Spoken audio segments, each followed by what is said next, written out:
Hey everybody, welcome to the Darkstone Magazine live stream. It's part of our Roll to Move 2025 programming. And today I'm here joined by Kathryn Lunsford. Who, me? That's right. She's fresh from the derelict ship. Where how was your day? How'd it go? Not well. Yeah, no. But you survived. You lived to tell the tale. Wrong? No? No, not at all. We died. Failed the first mission. And then second mission, we died. Failed. The darkness escaped. Yeah. Yeah, the auto turrets. Auto turrets did not help. Let's see. Loquidar Gaming from YouTube. Is Kathryn still recovering from the derelict ship? Yes. Yeah.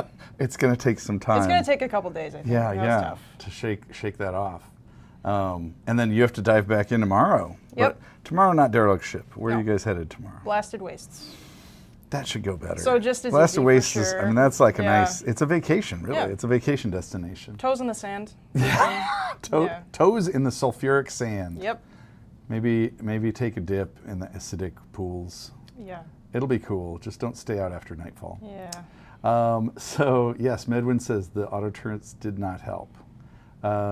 Andrea Florio says, hello, my friend. Yeah, there's a lot of comments coming in about your destructive day of Yeah. live stream Brimstone It was games. tough. It was a lot of fun, though. Vince Turner says, double ones. Here's a Terralisk turn one. Don't put that energy out, please. Yeah, Blasted Waste is even tougher, says Peter. Yeah. Yep. Well, tune in tomorrow to watch the carnage. Yeah. But that's not what this is about. No. This is a totally different thing. This is our live stream about Darkstone Magazine. A lot of people are curious about it. They don't know what to expect. It's a new thing. Mm-hmm. It came out of nowhere. I think we surprised a lot of people when we announced we'd do a magazine. Yeah. But if people were paying attention, they may have seen at one point we did I'll put this on camera too here so we can see it. At one point we did this. This is the Brimstone Journal, Shadows of Brimstone Journal that we put together as a giveaway for a Gen Con in 2019. And this was kind of like a proof of concept of, what it would be like if we did some kind of magazine. So we have a feature on, the Lost Marshals. We've got a primer about like the types of expansions and what, what's inside the different ones, different core sets, why we have multiple core sets and how that works. There's a feature on the derelict ship, your favorite. Yeah. And a feature on Dice Fest, where we talked about, what Dice Fest is, where the idea came from. We showed splashy pictures from Dice Fest. And then finally, we had like the Lost Marshals. We made an enemy record sheet for them because normally they didn't have one. And then we had even a little pro tips painting article, pro tips from Aaron Lovejoy. And so it was like a little mini version of what a magazine could be. And this is actually something that, was basically me saying, I just want to do this. I mean, we don't have a staff. We don't have any time for it. And so just, on weekends, I wrote all this stuff and put it together as like a proof of concept of what it could be. And then once we put it out there and gave it out at Gen Con, people really, really liked it and responded. And we're like, we should do this for real. That would be so cool. But as you can see, this was 2019. It would take a few years for us to actually like get the gumption to take a shot at it for real. But why don't we go through and we'll talk about kind of the history of where we came from with our love of magazines and that kind of thing. So, do we still have this camera up? Okay. So, back in the day, way back when, we enjoyed ourselves some gaming magazines like Dragon. I don't know how many people out there have like an affinity like I do for Dragon magazine, but like this was the stuff back in the day. And you know, you would go through and it was just every issue you could pore over it, and it had all of these new features. Even the ads were so exciting. You know, I loved this stuff, and every single time I'd get a new issue, I would just pore over the pages and look at all the artwork, and just, it was so inspirational for running games and for just ideas in general. And it's also, you know, in an age before the internet, this is how you found out about new games and stuff. You may not have ever known there was a Robotech role-playing game until you opened the pages of Dragon magazine and started flipping through. And so this was an early inspiration for sure, you know, just as I think most gamers, you know, have a dream of like making a game themselves or opening a game store or things like that. You know, I think that when Jason and I were reading these magazines, we had a dream of like, imagine if we made games, imagine if we had a magazine and that kind of thing. So beyond Dragon, obviously, there was Dungeon. I don't have a copy of Dungeon here, but you know, later on, White Dwarf magazine, and I can't say enough about White Dwarf and how much this inspired us. I mean, this is actually a pretty new issue, so it's not like old school, but you know, pictures like this, it's one single photograph, but you look at this and you just pore over the whole page. And there's something about this that you don't get from the internet or social media. You can look at it on your phone, you can look at it on a PC. It's not the same as like holding it in your hand and like just like looking at it as you're drooling from all of the goodies, you know, all the cool details, all the painted miniatures, you know, the inspiration you get from like battle reports and, you know, new armies and like all of it, the whole thing. It's just, the whole thing is really cool and inspirational. Besides White Dwarf, oh, and actually I have an example of back when White Dwarf did their weird different size. Do you guys remember this? That was so strange. I think it was weekly. Yeah, weekly magazine. Very bizarre. I don't know what they were thinking. Anyway, besides that, also we had Citadel Journal. For anybody who remembers that. This one was a different beast because, you know, it only had a color cover, and then inside it was all black and white.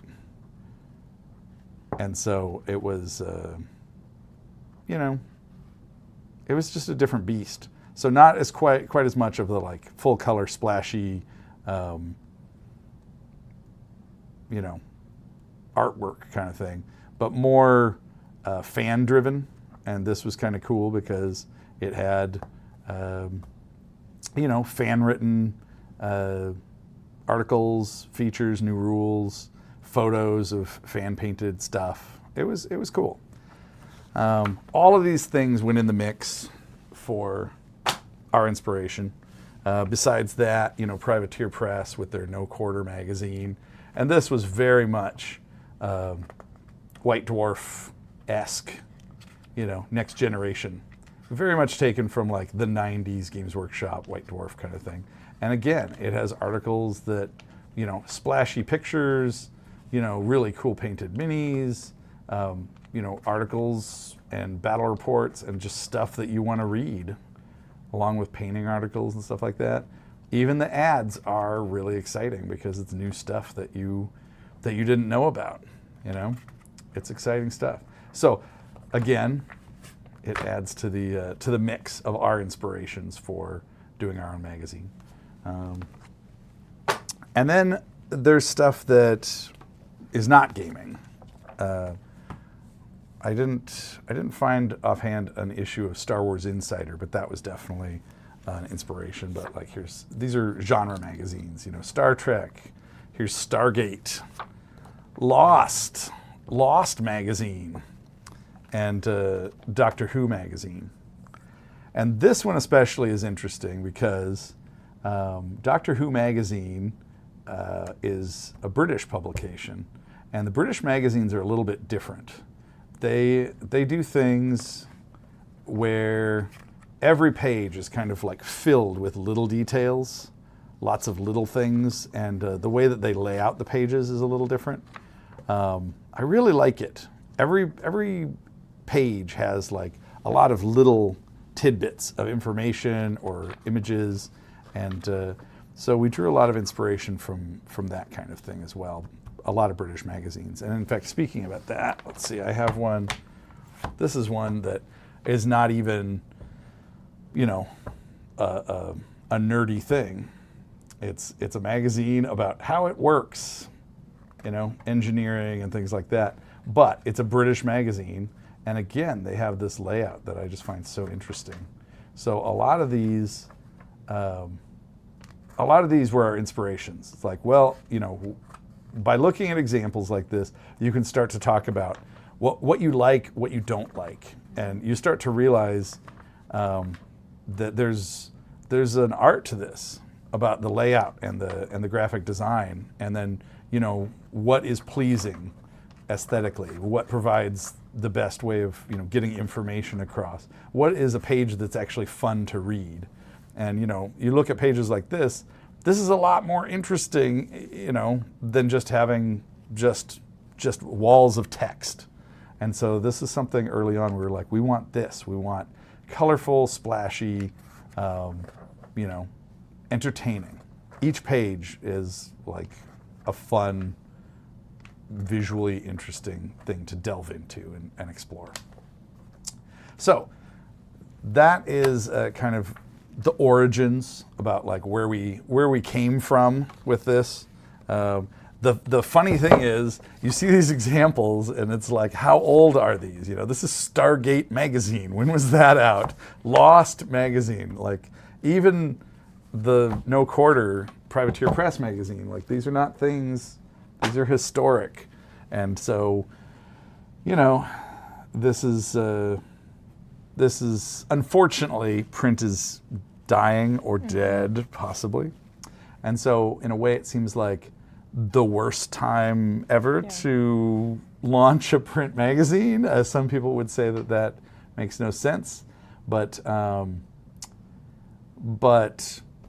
you know, the end result is we're not doing this because it's just like a business, or just like we're making choices to make money or something like that. We're making choices to do what feels right and what we want, and I think that the audience will follow. Like I think so. Also, it's not high stakes. We haven't like hired a whole new staff to do this or anything. We're doing it in-house. And I think there's something to be said for just print media in general. Like I think it's a really satisfying thing to engage with, especially now in an age where everything is digital. Like literally everything is digital. And you know, I love to read. I do not like to read on a Kindle or anything. I want to hold the thing in my hands, and it's so much more grounding. It's such a, you know, it turns it into an experience rather than just engaging with something on like a surface level, I feel. And that feels like a lot of what we talk about, where, you know, our games and just even board gaming as a hobby. Yeah. It's about like disconnecting. Your face isn't like in your phone or on even a console. It's like, it's not digital. Yeah. You're around a table with your friends, pushing cardboard and plastic and having a great time. Yeah. And so we're all for that. Building interactive social experiences. And very tangible, very physical, real world, you know, non-digital stuff. And so, so I think you have a good point there. Yeah. There's something to that. Yeah. So with that being said, we had all of our inspirations, but we needed to sit down and talk about the vision for the magazine. Like, what do we want the magazine to be? And so we have a little slideshow here that we were going to work through, and it talks about the vision. the vision of Darkstone Magazine. So the next slide here, I think we'll have the first point on the vision. There it is. All right. So one of the things we wanted to do is to show off the games and the miniatures in a new way. Like really have close-ups on the figures and be able to see, games in progress, be able to see, like these are things that we don't normally show. When you get like a core set and you're going through the rule book, yes, it may have some of the core set minis painted up and whatever, but there's no pictures of people playing the games. Yeah. There's no pictures of the minis on the boards. And you don't really get a whole spread of the expanded material and stuff. So we wanted to have some way, a new vessel for like getting that stuff across, being able to show the further adventures beyond just the rule books. And so, not only showing the miniatures more splashy and close up, but also artwork. Because so many times we have these amazing pieces of art, like these illustrations that look so cool, large size, and then you see them on a game card, like a darkness card, and it'll be like 1.5 inches by like 1 inch. It's really tiny. And you forget, nobody's seen this. Nobody's seen it. They only see it on the darkness card. We see it, and it's awesome. But we wanted to have, again, a vehicle for being able to, what is our way that we could show off some of this stuff so that other people can enjoy it as well. And so if we flip through, there's a few different examples here. So these are some miniature galleries, actually, from the first issue. And it's just a way that we can show off some of these minis, close up and larger scale, and moving beyond just the core sets and having like, here's a gathering of some of the Kickstarter exclusive Valkyries, but we also have like the Thunderforged Titan, and we've got some of the new heroes like the Ulfsark and the Norse Dwarf, and then even showing some of the alt-gender guys too. So it's pretty cool because it's like, here's a splashy page of close-ups on a theme, Gates of Valhalla miniatures. And I think that that's awesome. There's no other place where we have a vehicle to show this stuff. If we go on, there's another example here. This is also, this works as a preview. In the first issue, we had a big splashy preview of artwork from the Cursed Tombs of Kamentet. And, it looks really good. It shows it off larger than it's going to be on the game cards. But of course, it's not out yet. So you're getting it not only as an expansion, but also as a preview. I think there's one more example on here too. Oh, no, this is our next bullet point in the vision. We want to expand on the community building beyond social media and conventions. So this is something, the community group on Facebook is really, really cool. And we have such an amazing community of people built around Shadows of Brimstone. And in fact, there's other fan pages for Fortune and Glory and Last Night on Earth and things like that. So such an amazing community built around the games. But, it all exists in little facets of social media pages and stuff. And we wanted to have a place where people really we could break through and transcend the digital and the social media and the little brackets and little facets and whatever, and actually show games being played, show events. This right here is a page from our article in issue 2 that's about the Bitsbox Brawl that we held at last year's Dice Fest. And so just having these flashy pages, pictures from Dice Fest is really cool. A lot of people don't see that. And we don't have, on our social media, on Instagram, we'll show, here's pictures from Dice Fest. But there's never really a collection or a place where people can see that, where it feels like it's part of the rule books and stuff like that. So by having it in a magazine, we have that vessel for where we have like these these community activities and showing people playing the games, showing people doing events that are surrounding the actual game itself. I think there's another example there. This is something, from the very beginning we talked about. We want this to also show off the amazing artwork of fans.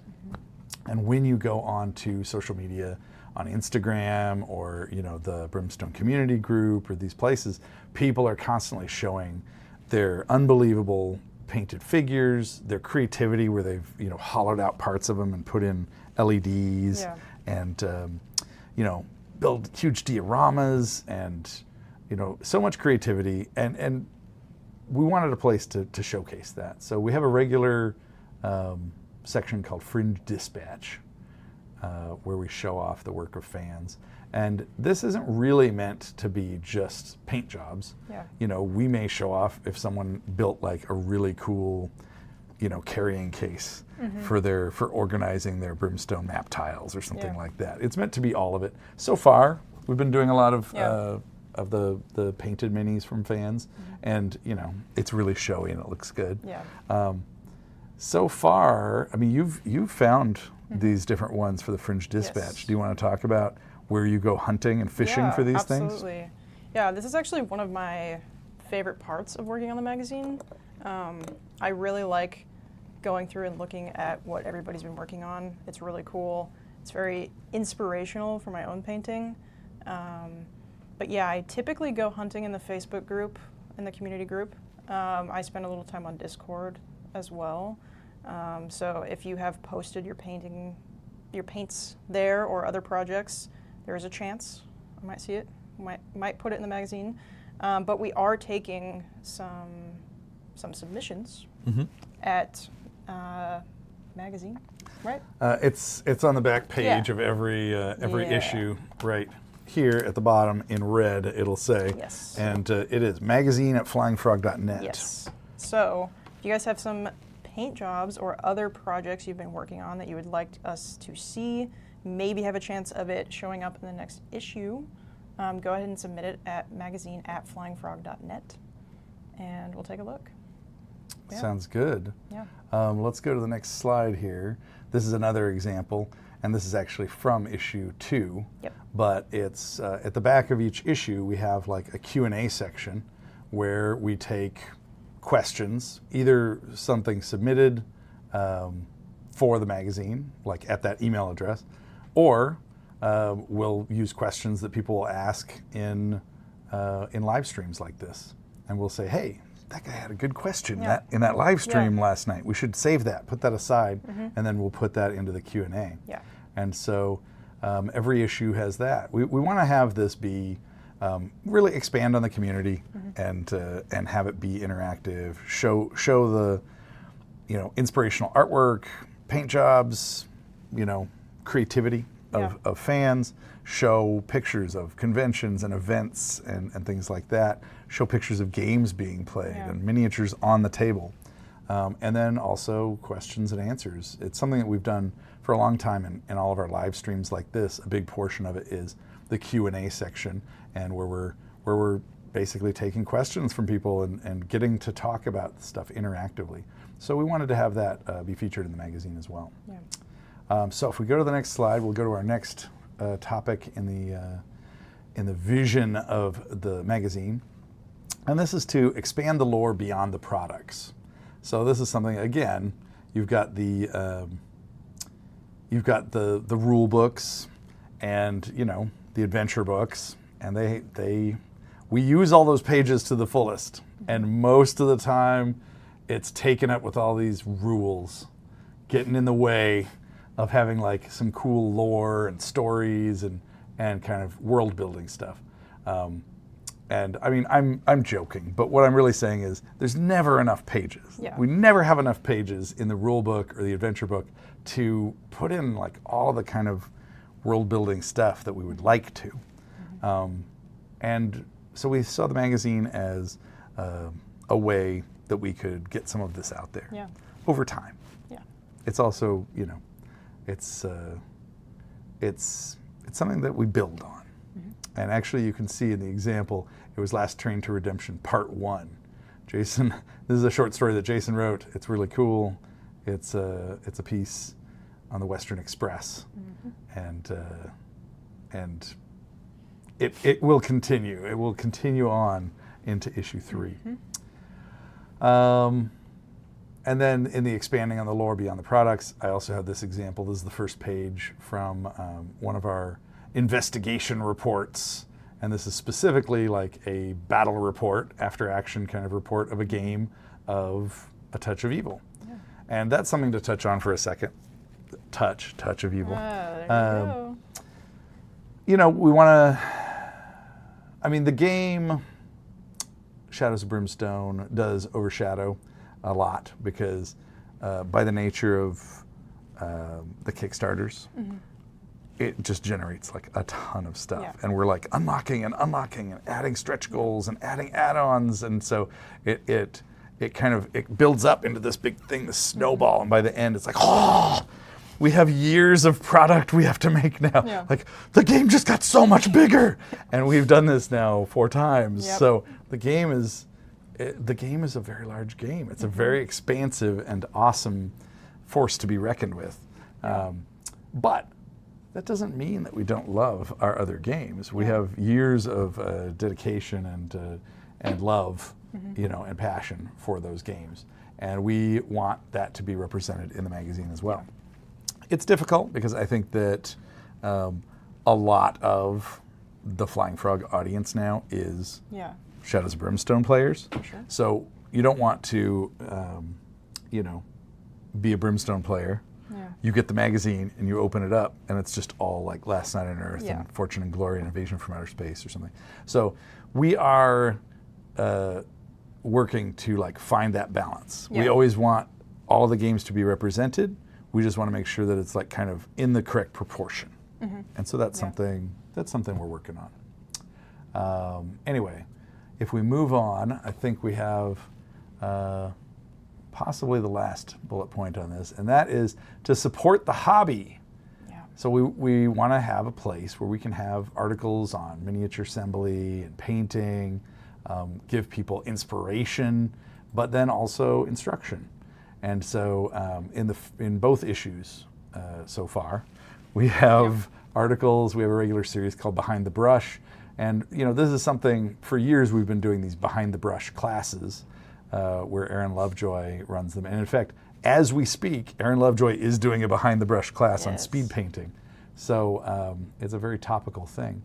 But anyway, the articles are like the print magazine version of that, where we have some instructional painting stuff. We plan to have Beyond the Brush include assembly of miniatures, converting miniatures, types of glue to use, pinning miniatures, you know, like all the things that surround the hobby. Because we're just kind of getting started with it, in these first 2 issues, a lot of the stuff is really basics. In the first issue, it was a lot of like how to prime the miniatures, how to do like zenithal priming, using a wet palette and things like that.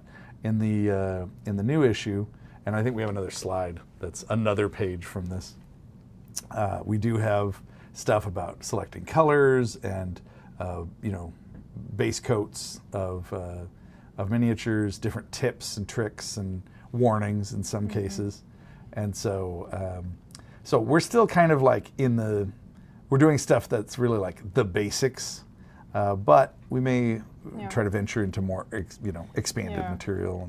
And I think, you know, this specific article in this next issue really, like, you don't need to have read the first one to understand what's going on if you're a beginner painter, but I feel like it kind of builds on what was talked about in a really cool way. Like, I think it flows really nicely. So yeah. I see there's some different questions coming in. Drum Slam says, what about a random scenario generator? I mean, that seems like a great idea for an article, where we could have like big tables and lists of all the different like missions, and you could, it could kind of pull all that in one place. Now I will say, it would almost immediately be, you know, outdated, because there's so many new missions all the time. but you know, it could work for a while. One of the things, I don't have a bullet point on this, but one of the things we talked about with the magazine is we don't want it to feel like that timely, you know? Like if you go out right now and you get a newspaper, if you can find one, that newspaper is going to be really interesting and topical like now, but if you look at it again, even in like a month, it's all old news, and it's kind of like, I'm just going to use this to line the bird cage. Like I don't need to save this. I'll never use this info again. But, you know, I can pull out a White Dwarf magazine from 25 years ago, and the article that they have on how they painted the flesh tones for these different guys is completely still valid. And one of the things we talked about is let's make the magazine not totally like topical, where it becomes useless in after some amount of time. So we want to have these things be kind of timeless. Yeah. That being said, a random scenario generator is kind of a cool idea. Tom Coonrad is here. Hi, Tom. He says, is there ever going to be a subscription, or will it just be available from the store? Either way is cool, just curious. So it's an interesting idea. Right now, we're in the we don't want to bite off more than we can chew phase. So, you know, last year we did one issue, and we wanted to see how it goes. I mean, for all we know, we put a bunch of time into it, we print an issue, and then no one is interested, where they're like, what is this paper thing? You know, I only want digital. We don't know. We want to see if everybody thinks like we do and would welcome a magazine. It did well enough, and people were excited enough that we committed to doing 2 issues for this year, and so we're doing a spring issue and a fall issue. And next year, I don't know. We'll see. I mean, the thing is, it takes a lot of time, and it takes a lot of effort, and we don't have a staff to do this. So it's all just, currently, it's all done by people in-house. And so we're just doing that on top of all of our other work. So going to something like once a month, not going to happen. Even quarterly would be probably dicey. But it is the kind of thing where if it does well, if people are really interested in it and excited about it, then it might be the kind of thing where it sells enough that we could expand on it and get more staff that are dedicated to it. And so I think it will grow as the audience grows. And we're definitely, the short answer is we're not in a place where we could do subscriptions because we don't even know how many issues we're going to do next year. We'll see. All right, let's see. Michael Wybrow. Hi, Michael. He says, I love the idea of immortalizing community creativity in print. There's so much amazing work in this community. You know, that's really true. And it is interesting how this stuff gets buried in social media. Even if you just saw something like last week. And it's like, oh, did you see those new, whatever it is, you know, lava men that somebody painted where they look like they're really glowing? That was so cool. It's like, let me show you. And you're going through and you're going, and you can't find it because it's just under, it's so far down in the stack. Good luck. But as it turns out, with a magazine, you just flip it right open and there it is. So I very much agree. Let's see. Villafair says, this magazine seems perfect to add some new missions with cards. So speaking of the cards, that was another thing that was part of our vision. I don't have a bullet point for this. I don't have a slide to immortalize it. But it is something we talked about from the very beginning is what can we do that has stuff packed in with it? And so we wanted to always have like some game cards that come with it. With the first issue, we actually stretched that and also had a double-sided poster. We thought that would be really cool for the premiere issue. We didn't end up doing that with the second issue, but I see Daniel's showing me that Medwind says poster in the second issue like the first.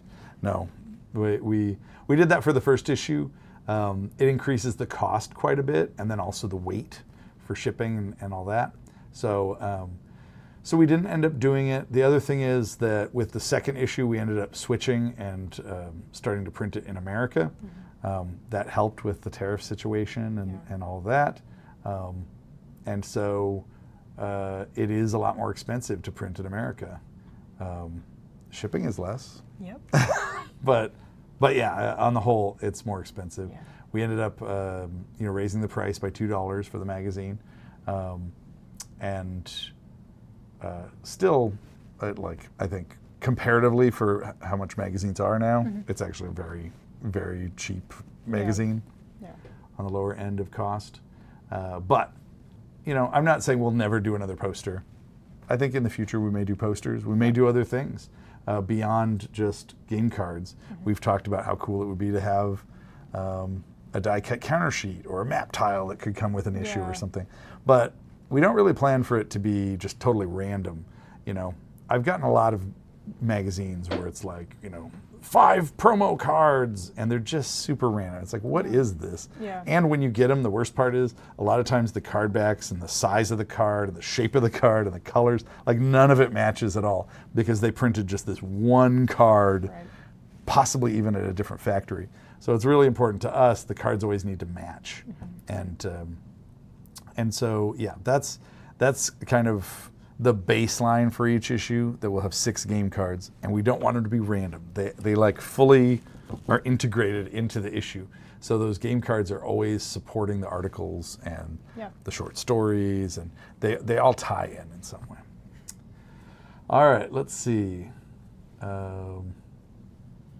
Some of those inspirational magazines and others I worked on ran community participation events. Is that something you'd be interested in? Or does it clash with your desire for timelessness? Vince Turner asks this. That's an interesting idea. I think right now we're still defining what the magazine is. The first issue was just like, let's get something out there. And then we looked at it and we talked about, how did this go? What do we like? What do we not like? Moving forward into the second issue, that defines even more what the magazine is. But we're also so early in this, I think almost anything is a possibility. And doing like community participation events, I think is really cool. That's a great idea. Yeah. As long as the magazine has some facets of it that are timeless, then I think that's fine. What you don't want is for the magazine to just feel like it doesn't hold any meaning anymore. Yeah. But if you pull out an old Dragon magazine from 1988 or something, and there's like 50% of it is just stuff that was topical and doesn't matter anymore. But 50% of it is still like, this is a really cool, type of NPC that you could introduce to your games, or it's a great village that you could explore, you could introduce into your games or something. That stuff is timeless. So, I think that there could be a mix. Mockler says, I would love to see some large maps released as part of the posters on the website. Do you mean like the maps that are already in, like the map of, the Old West area, Brimstone and the surrounding towns and stuff like that? Or do you mean like some kind of new map, like a large game map that has squares and you'd play on or something? He can answer later. The large maps, we actually did, we had a pledge level that was the Map Maker pledge, and with that you get a large poster size version of the map, and it's signed by the artist who did the map, and Jason and I actually.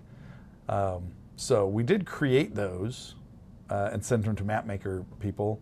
I'm not sure, we didn't really see it as like a product that people might want, but you guys tell us in the comments if that's something that you would want to see on the website. It's possible that we could sell those as a poster on the website, the ones that we've done for the previous Kickstarters. Maybe we should get back to the, I don't want to run out of time for the slides, so we'll go back to the slideshow and then take some more questions after. I will say, Tom Coonrat says, the cards are exclusive to the magazine. Yes, they are. All the cards that have come with the magazine, they're exclusive just to the magazine. All right, so next up, that is our first issue of the magazine, the cover for it there. And I don't know. I mean, like next we're going to show the second issue and talk about like a little preview for it. But while we're showing this first issue of the magazine on the slide, I was just going to talk about some of the things that we learned from the first issue. I think that once we got it, we felt like this feels like maybe the print, the paper is a little bit too heavy. Yeah. It felt very much like bookish, Yeah. more than like magazine-ish. Yeah. And we want it to feel like a magazine. We want it to feel right. And I think that the paper was a little bit too heavy. Yeah. And so it felt a little strange. I mean, it's nice. It's got a really nice finish, and it has a good weight to it, and it feels nice. So all those are good things. But I don't think it feels very magazine. Yeah, it feels more like the art books, kind of. I could see that. Yeah. Another thing is, it felt like some of the print, like the font, was a little bit too large. And this is a tough one because when you just see it digitally on the page, it feels right. It feels fine. But once you're flipping through it like a magazine, you're like, wow, that's some giant font. That's pretty crazy. And so it's just one of those things where you have to dial it in as you go. And so these were a few of the lessons I think that we learned. Also, some of the spacing on the page of how the text is spaced on the page. Kind of getting used to the margins, and you know, it's a book that's bound pretty tight. So when it opens, the pages don't open all the way. When you see it digitally, this is just 2 pages that are just flat, fully pulled apart. And when it's like this, you know, you start to lose the text as it goes in. So getting a good feel about how much of a margin you need to leave on the inside. There's a few of these that I feel like are still a little tight. What about you? Were there other things that you saw from the first one that you were like, that we could do better on that? Yeah, I think for me, font size was the big thing that I wanted to dial in. I think I've learned a lot just in general about layouts, because like this is not anywhere near what my background is, and so yeah, I've been learning a lot. Your background is mostly exploration of the derelict ship, correct? Yes. Specializing in fighting auto turrets? Specializing in dying in a derelict ship. So yeah. She's kidding. Her specialization is actually blasted wastes. Yeah, we'll see. Tune in tomorrow. Yep. Anyway, go on. But yeah, it's been a really interesting journey to be kind of looking at this and going, what could we do different? What could be better? Does it change the way you look at Yeah. other things printed, Yeah. other magazines, or? It absolutely does. Like now when I see something like this, like a magazine or a brochure or like anything in print, I'm looking at, you know, why did they put the things where they put them? Like the composition, where do your eyes flow across the page? And that's been really fun to like kind of try and figure out. And so I've been learning a lot, and it's just cool. That's awesome. It's a fun thing to work on, for sure. Yeah. Well, let's give a preview of the next issue. So we have the issue 2 of the magazine right here, and we also have a little slideshow. So there's the cover there, and it shows off right at the top the 6 game cards that come with this issue, and it has a lot of the kind of splashy text talking about, you know, Last Train to Redemption, a new story by Jason C. Hill. You know, Valley of the Serpent King's Miniature Gallery. This is our place where we get to make it splashy and talk about like all these cool new things in the issue. And if we go on, we have some spreads that are, you know, a little taste of things to come to tease you guys, and hopefully everybody here is getting a copy of the magazine. You know, we do have it as part of the sale right now. It's listed as pre-order, but it's important to note, you know, we just wanted to do that so that people understood, you know, it is arriving in like 2 weeks, something like that. So I think that we will still be packing orders just because of the quantity of orders, and then also, you know, we're going to do Roll to Move for the next few days. Then we're going to like pass out for a couple days to recover. And then there's the 4th of July. And so there's, you know, there's some hurdles that we have to get over for getting the bulk of the orders packed and shipped out. So this is set to be in-house. You know, we got early copies here, that's why I have this. But the actual, you know, all of the magazines arriving from the printer are set to be here by the 14th. Nice. And so we're not talking about really far off. Don't be scared to get the pre-order. But I will say this, if you want to be sure that the rest of your order goes out as soon as possible, do it before, or do a separate order, and then we would send the magazine as a separate thing. Yeah. But up to you. Anyway, so let's see. I think maybe he's been flipping through a bunch of these. I was going to talk about them. Do you want to go back to the... Okay, so we got the table of contents here. So this actually is a big primer on like a bunch of the articles on here. Did you want to like go through like what we got? Oh, yeah. Okay. So we and have... that's the main list there. Yeah, yeah. Okay.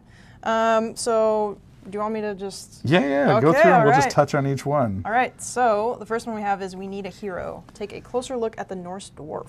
So We Need a Hero is a normal feature, like a Yes. regular feature we have in each issue. Yes. And tell them about that. What's that? Yeah, so basically it's an article about really diving deep on the hero and what you can do with it, different ways you can play with it. Just adding a bit of creativity, I think, to the play experience. Also, you know, like digging deeper and actually like talking about specific fun combos. Yeah. Or yeah. like in this one, it talks about, you know, like favorites among the dwarf cave and things like that. I don't know, it goes a little bit deeper. Yeah. So if people are a fan of that hero, they can like look at it and see if it matches with their opinion of it. Like, that's interesting. I hadn't thought of that or something like that. If you don't know the hero, it's actually a cool like glimpse of what that hero is all about, how they play, possible good combinations and things like that. So I think it's a worthy regular feature for the magazine, especially since we have a lot of heroes. We have a lot of heroes. I don't think we're going to run out of heroes anytime soon No. for the We Need a Hero. Yeah. All right, and then we have Connections, Aliens from Across the Stars. So this one is about how, looking at what connects all of the different Frog games, which is really cool, really fun. Yes, yes. And this is, Connections is another one of the normal features. Yes. That it's always one that Jason writes about connecting the dots, because all of the games that we've released, they all take place in the same Frog universe. Yeah. And so sometimes people don't necessarily know. Even if they're fans of both games, they may not know, like, that crosses over. Yeah. And so he connects the dots. Also, some of the cards from the, you can see on your screen there on the bottom left, those are the 6 game cards that come with it. And Kathryn's pointing out, 2 of the cards there are darkness cards that specifically tie in with this Aliens Across the Stars article. Yes. And then what else do we have? So we have Ambush on the Temple Stairs. We're going to show some pictures of that in a second, so we'll just go on. And then we have the A Touch of Evil investigation report, Nice. an uninvited guest. Yes, that was a weird game. It's weird how that turned out. You played in it, right? I did play in it. Yeah. Yeah. Because didn't you guys do 2 We did. showdowns? Yes. To get the job done? Yep. Yep. Yeah. Yep. Came back for more. So. Yes. And then we have the first annual Bits Box Brawl. That's really cool. Yeah. That's something that it's basically coverage of the event from last year's Dice Fest, and it also reveals that it was so much fun we're doing it again. Yes. So it's become the first annual Bits Box Brawl, and it's cool. It shows off the highs and lows and the victory and all of the fun along the way. Yeah. And then we have Design Perspective, which is very exciting. Yeah, that's actually one of the big kind of new rules things about journeyman heroes. Yes. We also have a slide on that coming up, so we'll Good. show more about that. Okay. I have a showcase on Gates of Valhalla where I, again, showing the art in a new way, bigger, splashier, and that kind of thing. And then we have Into the Shadow Realm, which is the adventure report. And we are traveling In Forest of the Dead. Mm-hmm. Yes. Yeah, we wanted to do a Forbidden Fortress one this time. Yes. It's, we always want to represent the different games and stuff and the different genres. And then Behind the Brush with Aaron Lovejoy, Darkstone Forge, a feature on the grave coffins. That's really cool. And that ties in with 3 of the new game cards that come with it. And then the original story, Last Train to Redemption, Part 1. Part 1 of 8. No, I'm just kidding. I don't know. We'll see how many. We'll see how many there are. But short story by Jason Hill and Jason C. Hill. Oh. You don't want to get him confused with the other Jasons. And it's cool. Yeah, it's a really good one. I think you were the first person to read it. I think so. Yeah. Yeah. It's good stuff. It is. Yeah, it's really exciting. And the one in the first issue is really good too. Incidentally, if anybody is interested, if you're watching this and you're like, I did not know about this, and I missed the first issue, you didn't. It's still available. It's on our web store. It's not too late. And also, we started sending them to game stores. So it may be available in your friendly local game store. If it's not, you can ask them to order it from their distributor, and they can get it. What else? Fringe Dispatch. Oh, the Fringe Dispatch, which we talked about. And then the Q&A. Yeah. Which we also talked about. This is a solid issue. Yeah. This is a solid issue. We want each one to get better. I mean, everything we do, you want to do better. You don't want to be like, it was a really good one, an old one. Yeah. No, you want like the next one to be the best one every time. It's exhausting trying to keep up with that, but I think that's what we strive for. Yeah. All right, let's see the next slide. So this is a spread from the Connections Across the Stars article, and here you can see we're showing, like, there's Celeris Dracoth, one of the War Masters, Wasteland War Masters from Shadows of Brimstone, and then right below him is the Vento Star Empire card from that playable alien race in Conquest of Planet Earth, and he bears a striking resemblance. Like, you can see, that is the origin of the Celeris Dracoth. Like, I see how that works. Same thing. We've got pictures there of the Ceteris Kitewing. Yes. Up at the top left, we've got pictures of game cards and their playable alien race card from Conquest of Planet Earth, and then below you can see them in Shadows of Brimstone, the Ceteris Ravagers. On the right side, you have like the Fishmen of Atlarak, one of the alien races from Conquest of Planet Earth, and then just below it you see the Bog Fiend from A Touch of Evil. And so, like, all one world, and you can see how these things come together. We've also got appearances of the Night Terrors in Fortune and Glory and A Touch of Evil. You've got Grimeans. Everybody has been fighting the Grimeans in Gates of Valhalla, but did you know they also appeared in A Touch of Evil and Dark Gothic? Yeah, and while we were working on this, I learned a lot. I had no idea that all of these, I knew that it was in the same universe, right? But I did not realize what specific enemies have shown up in other places. So it was really cool to. It's a really good read. It's interesting. It's cool. Well, and it just kind of connects the dots. Yeah. So you get some aha moments, and it's kind of cool. If we flip on to the rest of the preview, this is just the first 2 pages of this. I think this is a 6-page article on the ambush on the temple stairs. So in the article, it goes into the history of how this came about. But long story short, we commissioned a diorama from Chris White, who is a fantastic painter. He's won just about every painting contest we've ever done. And, I was talking to him at a Gen Con, and I had seen pictures of like a D&D diorama that he did that was so cool. And I'm like, maybe we should have you do a diorama sometime. Yeah. He's like, what is it about? And it just it went from like a maybe to a this is happening. Yep. And then we did it. And he did an awesome job. It looks so good, and it really tells a story. In the article, we show kind of the behind the scenes. We show how he took certain images from the game, illustrations, and wanted those illustrations to come to life in the diorama, and where he took inspiration from different game cards and things like that.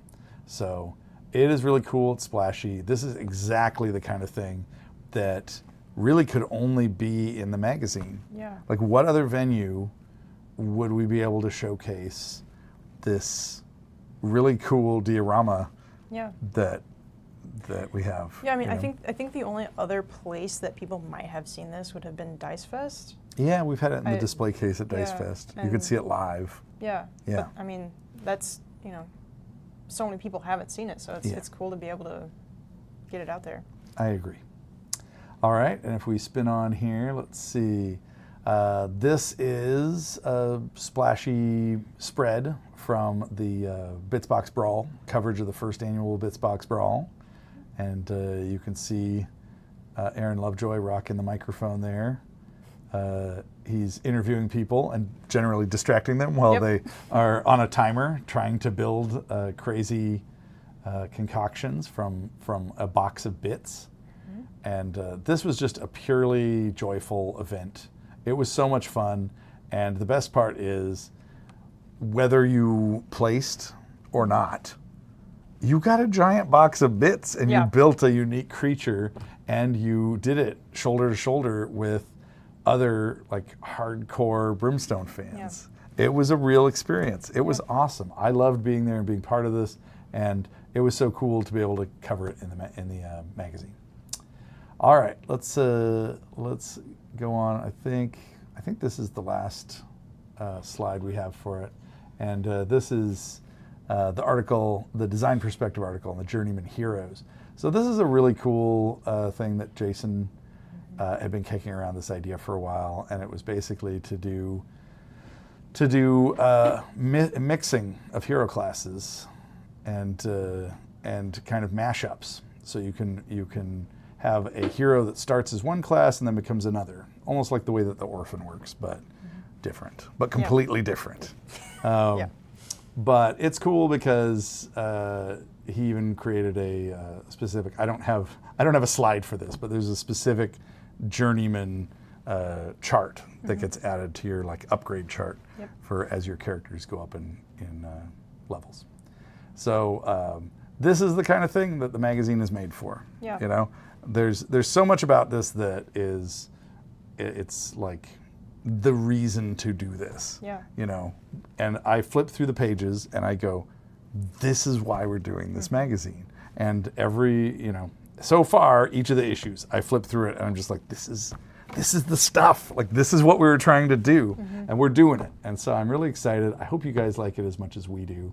And please support it by getting the magazine, telling your friends.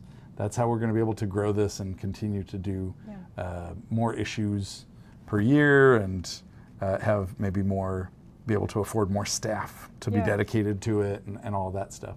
I mean, right now, it's kind of a great time because it's just us and we're making the thing. And when I say just us, I mean like just us at the studio here making this stuff. But it's a lot of fun. And why don't we answer some questions? And we'll look and see what people are saying here. Let's see. Jason Vasquez says, loving those coffin threat cards. Can't wait to put them into the game. Nice. Yes, I think I agree. Mockler says, I'd like to see more lore about Brimstone the town, pre and post explosion. We should do a whole thing focusing on just Brimstone without the Darkstone. It's like, it would be, that's the least Just an Old interesting West part town. of it. Yeah, it's just an Old West town. It's like the sheriff sat back in his chair, nothing to do again today. Nothing happened. No demons. Like, it would be, I mean, I get what you're saying. I'm just having fun with it. Let's see.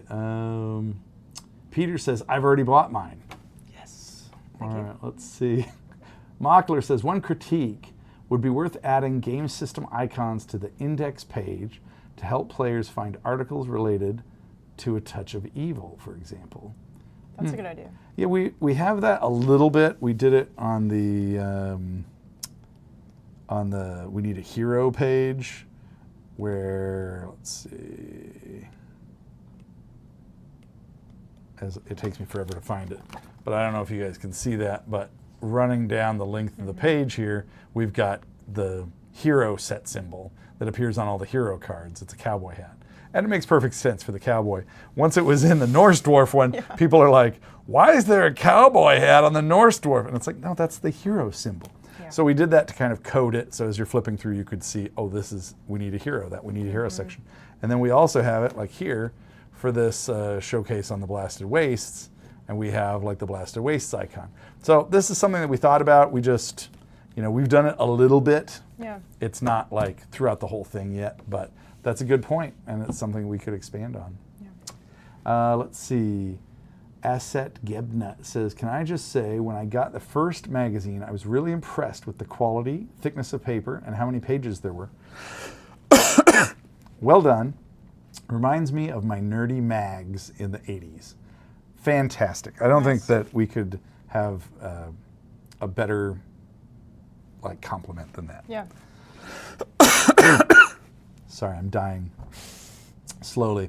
Yeah, I mean, that's what we're going for. Let's see. Tom Kunert says, I watched this live. It was spectacular, and you can kind of play from home, if I remember right, i.e. Bitsbox Creatures. Yeah, oh, he's talking about he watched the Bitsbox Brawl live. Yeah, and if you haven't seen it, we actually have the video still up, the full coverage of the event in real time on our Instagram. Yep. On our Flying Frog Instagram page. Tom Kunrat says, I was inspired to make my own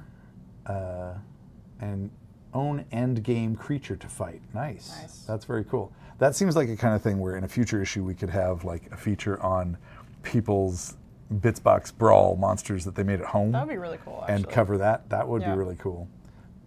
Let's see. Andrea Florio says, it looks awesome, the journeyman hero, but kind of remove the uniqueness of the orphan. Well, I mean, the orphan has their quest to find out what happened to their parents and whatever. We don't have any I need a quest to find out why I became a bandito or something like that. That would be strange. Let's see. Gavin Downing, what a brilliant idea. Love the journeyman hero idea. Yes, and the best part is there's so many different hero classes that the potential combos are off the charts. And each one just furthers that storytelling. Yeah. I mean, that's one of the best things about Brimstone. It's not a role-playing game, but there's so many aspects of it where you create this character, you tell the story of who they are, where they came from, what they're doing, their motivations, and then the adventures unfold mission to mission. Yeah. And this just adds to that storytelling. It's like, well, I was a frontier doc, but I gave it up after seeing what the demons did that day. Yeah. I vowed never again to touch a scalpel. And so now instead, I'm a lawman. That's really cool. That's the kind of stories that you can tell with the journeyman heroes. And also opens up a lot of possibility for kit bashing your minis. Oh, yeah. You can, I'm really excited to see what comes out of that. We could almost have a feature where we show people's miniatures that they've created for their journeyman heroes in a future issue. Exactly. One of the things, the bullet points I had to talk about in this was future issue. And so I'm just working this in. These are all the future possibilities. No, pepper it in. That's right. That's right. Let's see. Drum Slam says maybe an article on possibility of higher levels for Sob characters. So one thing I will say is we talked about making sure that the Darkstone magazine doesn't feature rules that are essential. Yeah. Because we have been down that path before. We've seen it. There was an issue of White Dwarf, I think it was 127, and it had all the rules for the Eldar before they printed them in a book form. And so the only way that you could play them, I mean, they released the minis and stuff, but the only way you could play them was if you had that issue of the magazine. And at first it was fine, but then after the magazine was sold out, it got really bad, and you just couldn't get it. And that was a big lesson of hey, you can't just make essential stuff be in a magazine that people may or may not be able to get. Yeah. So I doubt that we would actually have something that important, like higher level characters in the magazine, but we always keep that in our mind when we are doing new rule kind of Yeah. things in there. Yeah. Like the Journeyman Heroes, it's a perfect example. Yep. You can do it or not do it. Yeah. Like if you didn't have the rules for making Journeyman Heroes, no one would ever know. Yeah. Like it is fine without it. However, it's a really cool thing. So Yeah. it's like, it's fun, it's cool, it's not essential. Yeah. All right, well, we probably should just take a couple more questions and then call it, because we're over our time. Yeah. I think there are a few further up in the chat. Mhm. Okay. Go ahead. Okay, so Vince Turner from Facebook says, roughly how much do you come up with that could go in compared to how much does? Because chopping is the hardest/harshest job of the editor. That is a good It question. is, yeah, that is Go a great ahead, question. I'll let you field it.